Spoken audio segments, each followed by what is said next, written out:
नमस्कार मित्रो, माझ्या कायदेभान या लीगल चॅनलवर तुमचं स्वागत आहे। तर आजच्या व्हिडिओचा विषय आहे की 7/12 बंद होणे म्हणजे काय आणि बंद झाल्यावर काय होतं या संदर्भाने आपण माहिती बघूया। तर बरेच लोक विचारतात, सर आमचा 7/12 बंद झाला आहे, बंद झाला म्हणजे आता नेमकं काय? खूप लोकांना माहीत नसतं, त्यामुळे आपण बघूया। 7/12 बंद होणे हे बघण्याआधी 7/12 म्हणजे काय ते बघावं लागेल। 7/12 म्हणजे काय? शेत जमिनीच्या महसुली नोंदी ज्या कागदावर केल्या जातात त्या कागदाला 7/12 म्हणतात। बरं, आता महसुली म्हणजे रेव्हेन्यू डिपार्टमेंट। रेव्हेन्यू डिपार्टमेंटचे पण दोन भाग आहेत। एक आहे शेत जमिनीचा महसूल बघणारा डिपार्टमेंट, ते म्हणजे तहसीलदार। तहसीलदारच्या हाताखाली सर्कल आणि तलाठी असतात। हे लोक शेत जमिनीचा जो काही रेकॉर्ड आहे ते बघतात। असंच अजून एक डिपार्टमेंट आहे रेव्हेन्यूचं, ते म्हणजे भूमी अभिलेख। भूमी अभिलेख जो आहे हा शेत जमिनीचा रेकॉर्ड ठेवत नाही किंवा बघत नाही।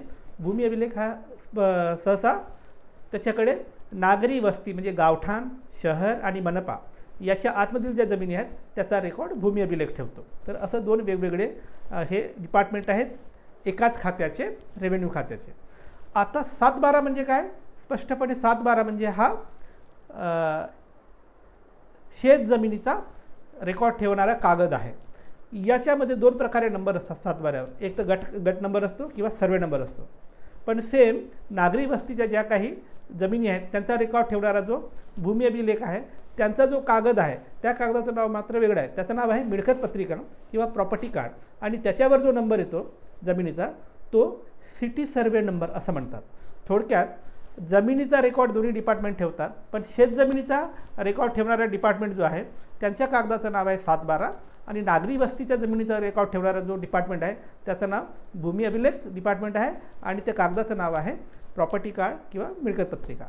आता प्रश्न काय होतं की आजकाल ज्या छोट्या छोट्या गावांचं, शहरांचं विकास होत आहे त्याच्यामध्ये आसपासच्या ज्या काही शेतजमिनी आहेत त्या नव्याने या गावठाणामध्ये समाविष्ट केल्या जातात, किंवा नगर परिषद हद्दीत समाविष्ट केल्या जातात, किंवा मनपाच्या हद्दीत समाविष्ट केल्या जातात। मग समाविष्ट करण्याआधी या शेतजमिनी असतात म्हणजे यांचा 7/12 असतो।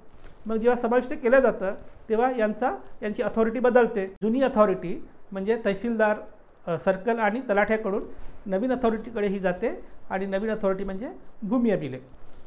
त्यामुळे जेव्हा या जमिनी, शेतजमिनी नव्याने शहराच्या हद्दीत, गावठाणाच्या हद्दीत ट्रान्सफर केल्या जातात किंवा समाविष्ट केल्या जातात तेव्हा 7/12 बंद केला जातो, आणि त्याच संबंधित जमिनीला भूमी अभिलेखकडून नवीन नंबर दिला जातो। त्या नंबरला म्हणतात सिटी सर्वे नंबर, आणि 7/12 बंद करून एक नवीन कागद तयार केला जातो।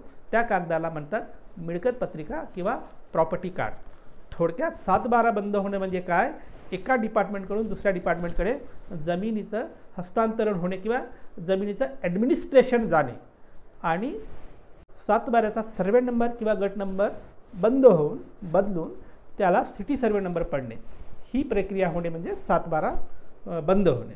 तर मित्रो, ही होती माहिती की 7/12 म्हणजे काय आणि बंद झाल्यानंतर नेमकं काय होतं या संदर्भाने माहिती आणि कायदेशीर तरतूद। तुमच्यासाठी असंच मी कायद्याशी संबंधित वेगवेगळे व्हिडिओ आणत राहीन।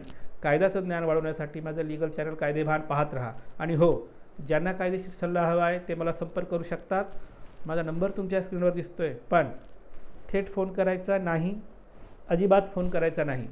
व्हॉट्सॲपवर जा, नाव, गाव, जिल्हा, केसची माहिती लिहा आणि पाठवा।